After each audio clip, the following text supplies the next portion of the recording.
Hello, everybody. Welcome back. I want to talk to you for a few more minutes about the John Calvin's handling of the Ten Commandments. And honestly, it's one of my favorite insights from Calvin. It's one of those things that I really have found super helpful in my own thinking about God and His Word and how I should prioritize loving God. And the way that he does it is that he helps us distinguish between what we sometimes call the first table of the law and the second table of the law. And by that, the Calvin, you may think about Moses coming down and he has, the Ten Commandments on 2 tablets, and maybe he's got the first 4 on 1 tablet and the second group, the last 6 on the second tablet. And you kind of have 2 tables, 2 tablets there.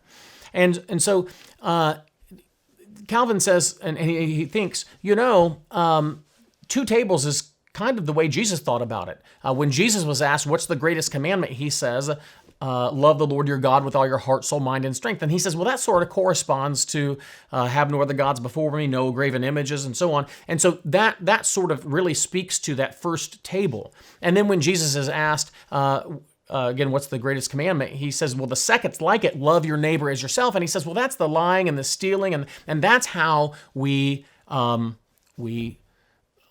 see the second table. The second table really is toward men, and so you have this first table and second table, and that's a helpful thing. But the more helpful thing I think that he says is not just making a distinction between the two, but to say that there's a logic to the first being first and the second being second. When Jesus was asked what's the greatest commandment, he didn't say there's a 10-way tie. They're all equal to me. I don't have any favorites. He says actually there is a favorite.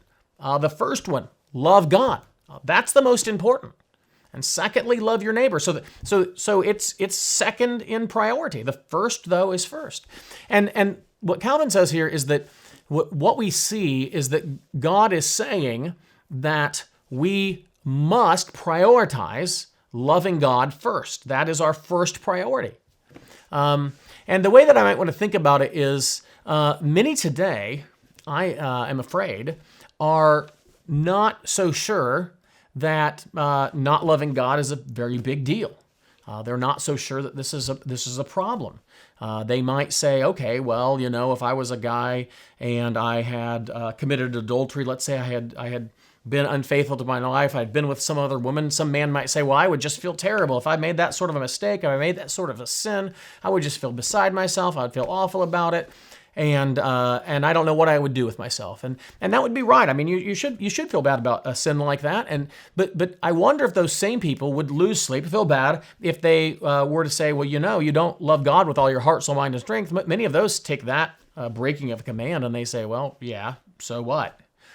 They're not really that concerned about it, and that seems to be a problem, isn't it? It's sort of a problem that we have so minimized our expectation of loving God as we ought to. Now, again, we're not going to do it perfectly this side of glory, but ought we not to be ashamed that we don't love God more than we do, and ought we not to make it a priority if we found ourselves not loving Him well, loving something else more than Him? Ought we not to make that a greater priority than, for instance, correcting our adultery?